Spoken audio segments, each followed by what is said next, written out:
John and Danielle gave each other subtle comfort as they mustered enough strength to confront their dear Jack. John wanted desperately to discover why Jack had disappeared to the neighboring town with not so much as a parting word.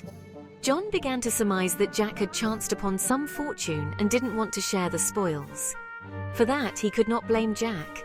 However, he queried how Jack could treat so poorly his lovely wife who had been worrying herself sick, poisoned by thoughts of forsaken love.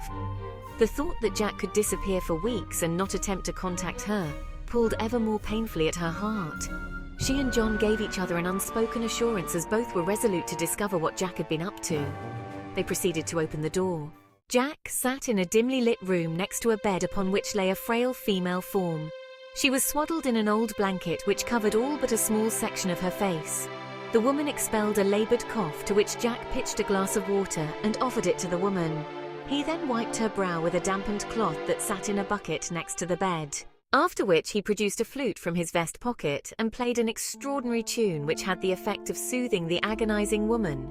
The notes threaded together in such a way as to become hypnotic and then trailed off. John and Danielle could hear the faint sound of a flute from inside of the dock cabin. They slowly opened the door to reveal Jack sitting in a meditative pose while playing a flute. The female form lay like as if a mummy.